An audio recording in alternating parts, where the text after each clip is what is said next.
Hi guys, this is Eileen McKusick tuning in with you today from Jamaica to talk about how distance biofield tuning sessions work. So with everybody stuck at home and feeling anxious, many people are asking about how biofield tuning could possibly be used at a distance to help them feel better, because for a lot of people it's a stretch to understand that, right? And I totally get that because I felt the same way. So before I describe to you how I've observed that it may work, I want to tell you just the story of my own reluctance to even try.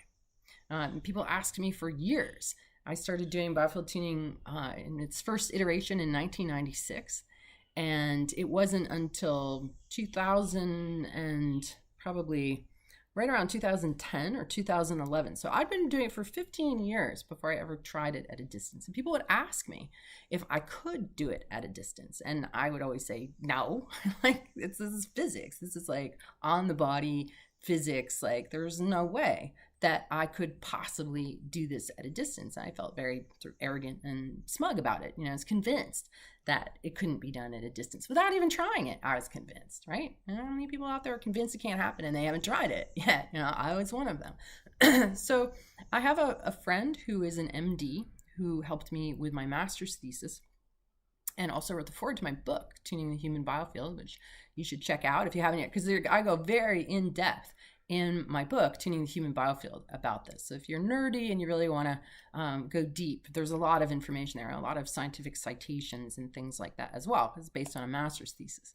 So Dr. Merritt asked me if I would try to do a distance session on him. And he explained that he would lie down in his treatment table in his office in California, and I would pretend that he was lying on my treatment table in Vermont, so 3,000 miles away. We had no open line of communication at all. So I approached the table as if he was really there, and much to my amazement, now my research over the last 23 years now has been sounding the human biofield like sonar and listening to the ping back. And what the many thousands of hours revealed to me is that there's actually an anatomy and a physiology in the tonal landscape around the human body. That every emotion produces its own frequency signature, that every pathology is the body making a sound. Now, these are very high frequency, very low amplitude emissions, right? But everybody's had the experience of getting a bad vibe off of somebody. And when we pick up these vibrational vibrations from people, the tuning fork does it brilliantly, because a tuning fork produces an infinite number, technically, of overtones and undertones. And these very high frequency, very low amplitude waves outside of the audible range intersect with the emissions from the body, and that information precipitates down through the octaves into the hearing range. So what I basically do is start from 6 feet away from a person lying there, or an empty table, because it works this way too. And I use the tuning fork like a needle on an album, reading the record of somebody's life. So information I find close to their body is current or recent, information at the outer edge of their field, which is bounded by like an electromagnetic membrane out there. Our fields are bounded toroidal structures that circulate electromagnetic energy. Information out there is gestation, birth, and then if somebody is 60, I'm going to find information from when they were around 30 about halfway through their field. So what I did with Dr. Merritt is I went through his whole field, and I read the whole thing. I took notes, like this age was a lot of stress, this organ doesn't sound right, it feels like you have inflammation here, I think that you had a head injury at this age, all these things that I could do in person. I found the exact same information field even when he wasn't there. Okay, mind blown. So then I got on the phone with him and I went through our notes, my notes, and I explained everything to him. And he said, you're exactly right. Like that age, that organ, that joint, my mom, like all these things, you're absolutely right. And I felt a state change. Like I felt different. I felt you working on me. And I was like, get out of town. Like, and then I had to eat crow, right? And be like, oh, these people, I'm like, nah, it's not possible. I'm like, yeah, it actually is, right? So then I started doing it more and exploring. And in the beginning, I didn't have any open line of communication. I just went in and listened, and it taught me how to listen even more deeply, because I didn't have somebody on the table to say, were you in a car accident at 13? You know, I couldn't ask them. So I had to listen even more deeply, which led to an even deeper and greater understanding of this vibrational language of the body. People always said the same thing. You know, I got on the phone with them and I went through my notes. They're like, oh my God. I'm like, I'm just stunned. They can't even speak. They're like, how did you know all that, right? I'm not a psychic, right? This information is there. So how is it there, right? How does it work? Because it's sort of like going into a library and plucking a book off the shelf and reading it. You know, that's kind of the effect. All I need to know is your name and your age. I don't even need to know your age. I can just think of you, and your information packet appears on the table, and I can delve deeply into your soul and tell you all about it, right? And make you feel better at the same time. And not just me, because I've trained thousands of people how to do that. This hypothesis has been tested countless times over a decade with thousands of people and has produced the same outcomes virtually every time. Students are able to read the record. They're able to inform and influence the person's feeling state. People claim they get rid of pain, they get rid of anxiety, and it all happens usually in a matter of just a few sessions. This is an incredibly valuable resource for people at home to be receiving, right? But we gotta jump that credibility gap. Like, how does it work? Well, can you tell me how your cell phone works? Can you tell me how a microphone works or a speaker works? Can you tell me how your television works? You know, I don't even know how to turn on music in my house. Somebody else on smart TV. Like, we don't know these things. Do we need to know them in order to enjoy and appreciate them? Right? So what's the insistence that we need to know how this works? It's like, just try it. It works, right? That should be good enough, unless you want to go deep into the science. The problem with trying to go into the science, excuse me, is that there is no science. There's no official accepted science. So we can't tell you the science. There's esoteric science. There's ether-based physics, which is what I've come to see, that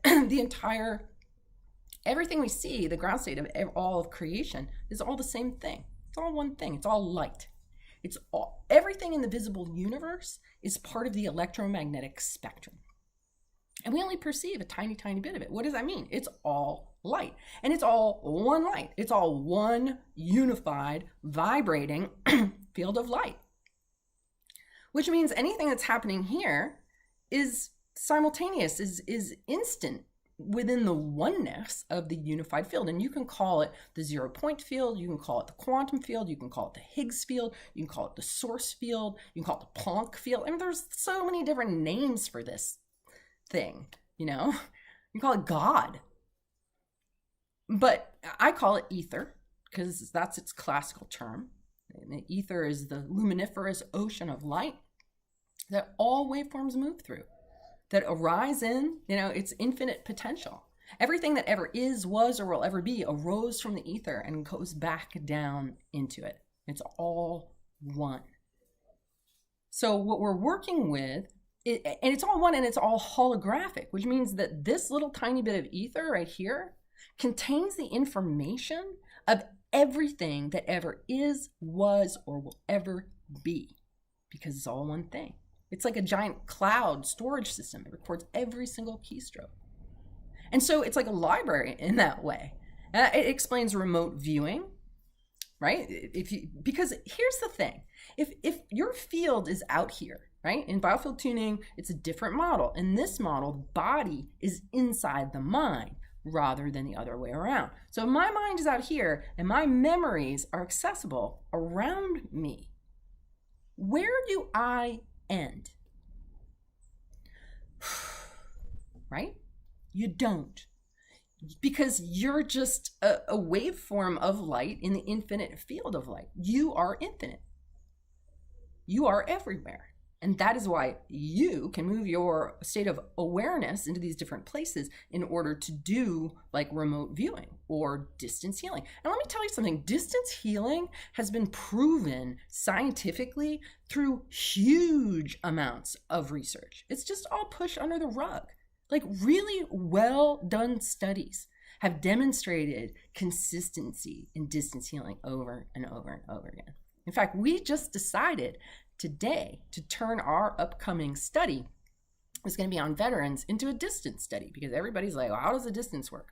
So the good news is an in-person study has just turned into a distance study. And now we're going to actually have some actual data to demonstrate against a control group that something is really going on here. So that's good for all of us. Okay, so just in summary, I believe that the reason why distance healing works, one, I've seen evidence up the wazoo, and so have thousands and thousands of other people. Okay, so just direct experience. You can call it anecdotal, but to me, everybody out there who's doing these is a scientist in their own clinic, under their own lab. What are they discovering? They're discovering the same thing that I discovered.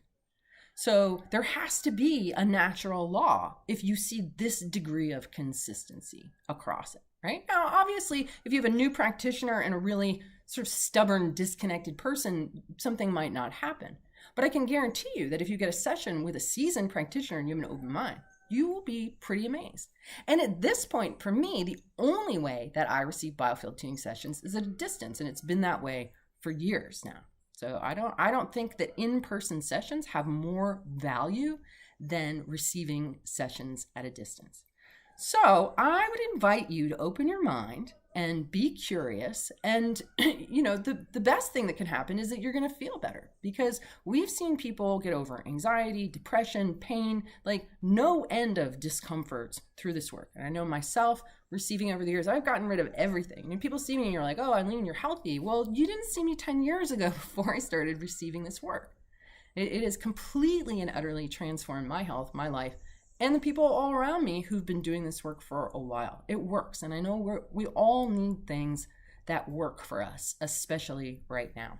And if you calm your mind, and you open your breathing, and you shift your perspective, you might find that there's opportunities all around you at the moment that you can't perceive when you're in a stressed state.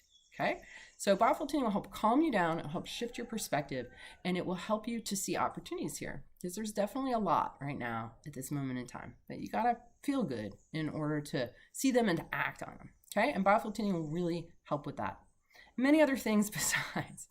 Okay, that feels complete. I hope I answered your questions. If I did not answer any questions, please just put them in the comments. And if you haven't subscribed to my channel yet, please do. Tell your friends. Okay, everybody, be well. Take care.